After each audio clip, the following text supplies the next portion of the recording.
America and it was very costly, I guess, process in moving the aircraft from Canada to Hargeisa, and then also the registration part, which was extremely challenging, where we had to. We will come there. Yeah. That will take a really long time and challenge between Somalia and Somaliland. That was I didn't know that. I remember it. So that was the first project you did it. Yeah. Come up with the airplane, and how long does it really exist now? Dalmar Air has been going now for, I think this is going to be our third year. Okay. We've been operating for 3 years. Yeah, 3 years. We've now landed on our feet, and Alhamdulillah, it's going well at the moment. So usually most of the airplanes being in Somali region to be rent. Yeah.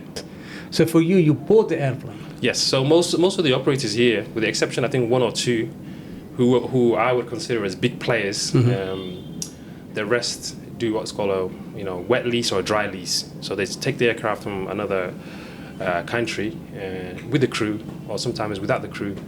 But with us, we've decided to purchase the aircraft itself. So the whole, which was I guess expensive, very expensive, and also more risk as well. There's more risk associated with it as well. Yeah. Correct. And bear in mind, you was nothing experienced for airline. Yeah, we had no experience with myself. I mean, I've given you a brief introduction about my background. No experience in aviation. My other colleague, no experience in aviation. I think we had one colleague who was in the process of becoming a pilot. But that's a difference. That's completely different from actually running an airline business. So you have that guts. Yeah. And to start a new whole journey for Dalmar Air, bring them here. That's really encouragement. Yeah. What makes you there? Why? I think it's a trait that's within us as Somalis. We see an idea and we go for it, and I think we're no different. The three of us, we saw it, we believed in the idea, and we went for it. Now you have the 3 years in the airlines. Yeah. Where is flies? We fly to Erigabo and Garowe, and we do charter services as well. Great. To Bur'o, Berbera, and Erigabo itself. So you go to Garowe as well? Yes. All right. How many days is it Garowe? Garowe, we fly there 4 times a week. 4 times a week? Yeah. And Erigabo? Erigabo twice a week. Really must be busy. Then that was the first project. What came next? Then came this. Actually, the other project that I'm currently working on came at the back of Dalmar Air. So one of my, I guess, remit or job description for Dalmar Air was the finance director of the project, amongst with many other things. So at the back of that role, I struggled to find a system to manage the financial accounting for the company. So all the income, all the expenses, and obviously we had a lot of purchases. We had staff here, we had foreign staff. I looked around the market to see what's available. Then I realized most of these products are not actually suitable for this particular market because they're developed in such a way that they are integrated to multiple other platforms and systems, such as banks, for instance. So I decided to set up or start an accounting or a bookkeeping solution that's catered for the Somaliland market, and that product is called E-Tiri. E-Tiri. So it's a play. It's a play with the word. So it's a Somali word which is E-Tiri. E-Tiri, okay. So E-Tiri. So we put count the money from me. Count the money from me. So the product's Show me the money. Show me the money. So it's called E-Tiri. That solution is very similar to QuickBooks, which is used here in Somaliland. Okay.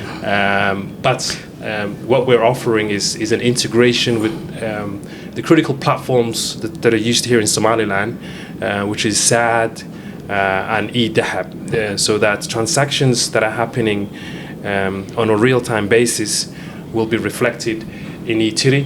So then you can do your reconciliation, you can do your bookkeeping more efficiently, so you know how much money you have going in and out, and you can get all your reports on your profit and loss and your balance sheets. Perfect. What's the next then? Then after that? The next one is we've now embarked on a new project, which is a real estate project. Wow. Actually, it's also going live, so that's Hori Inc. So this particular project will be building townhouses or custom houses to be sold. We're actually in the pilot phase, building in an area in Hargeisa called Boqolshire. We've just started the construction phase, and the idea is to, at the back of the pilot, is to expand and build and sell, because we've realized there is a shortage, surprisingly, in Hargeisa of houses, which is something that we actually thought, you know, would be impossible here in Somaliland, because that's usually a problem in the Western world. Yeah. But here there's a shortage of. Is it a shortage of the housing, or is it a shortage of low cost housing? I think both of them. Yeah. I mean, I see, you know, some of as part of our research, we've identified you build a house, and people are actually coming to you and they're ready to rent. Yeah. You know, or some will even, you know, consider the option to purchase. So this particular project is to address, you know, some of those needs.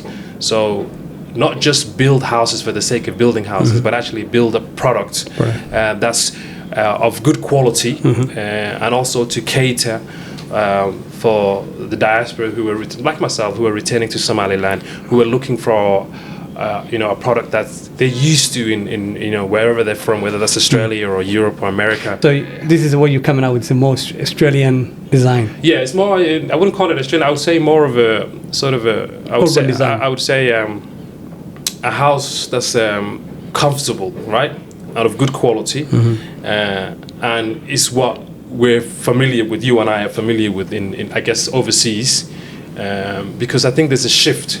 People are now moving away from what they've been accustomed to, and they're looking for, number one, quality, and two, they're looking for, you know, they're looking for designs that they have, you know, might have seen elsewhere in, you know, outside of the country, and they're embracing, you know, those concepts being, you know, built and delivered here to them. So is that going to be low cost in comparison to the price now in the market? Absolutely. The idea is to build at a low cost, but also not to compromise on quality. Okay, great. Okay, the last quick questions. There must be a lot of challenge in Somaliland and Somalia. What was the most challenge for you doing a business in here? There's been multiple challenges, but I think there's a one recurring theme in doing business in Somaliland and in Somalia, where I've actually I've visited Somalia as well, is that there's a cultural differences when it comes to doing business in Australia or UK or and Somaliland, and one of those differences is there's massive inefficiencies in here. For example, time is not really valued in Somaliland. So, you know, to get something done, you might send an email in Australia or in the UK, and you'll get a response. Here, it makes half an hour. Here, you have to physically go there, or you might have to record a voice message on a WhatsApp. And you know, it'll just be back and forth and back and forth. So that's number one. Is a timing. What's the second? It's a timing issue. The list can go on, but the other issue is also human resource. Is a big problem here. Finding people who have, number one, the skill, and have the sort of the aptitude and the attitude. You know, so there's been problem finding, you know, the right people to work with. And we say Somaliland, let's say if we say Somaliland, the employment is high. Unemployment, it's a good question, is a good comment. The unemployment is incredibly high, but we've actually experienced something really interesting. So you might actually engage somebody here in Somaliland to work for you, and you know, you'll have a process.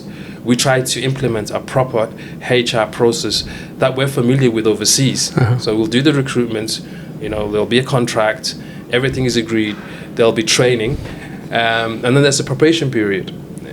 And then what we realize is, at the end of that probation period, if the person, I guess, does not meet the needs of the business, and you tell them, look, it's not working out, they don't seem to care.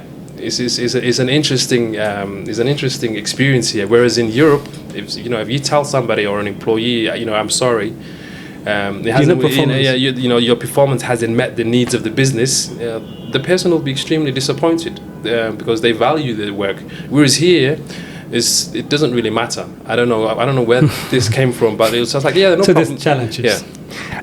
For my last question is, what advice would you give it? What advice would you give it those who consider to come here or doing a business? I think before you, I mean, the first thing is, number one, my first advice is just come, right? Don't come with any preconceived ideas and say, I'm going to do A, B, C. I think that's definitely the wrong approach. The best way to do it is to come with an open mind, visit the place, travel around, do as much research as you can, and then identify an areas that you might have some experience in, and then take it from there. Yeah, don't do any copy and paste. Yeah. Come and see how things actually operate on the ground here. Do as much research as you can. And then what I would say is the execution of projects are completely different. Some of the projects here, there is no methodology, there is no systems. A lot of things is done ad hoc. Planning isn't really something that's appreciated here. So if you want to come here and invest, as you mentioned, for example, property, you have to, in order to succeed, or with that in mind, you have to come and do your research properly. So come here. Come here. That's your advice. Yeah. Well, I mean, that's where we're going to end up this program and this episode. Thank you very much, Walid, to come here and really give us the inside information. Thank you. This is Mahasub, and hopefully you're going to enjoy this program. I hope you can share and like the page and forward for your colleagues. My advice, I've been here for 12 years from diaspora. I will give the same advice. Come here. Stop copy and paste. It doesn't really work here. You cannot say, oh, this is a great idea in Europe or North America, and you can come here and just say, oh yeah, let me start out with it now. Please come here, do your research and do your homework, and hopefully I will see you next episode. Mahasub.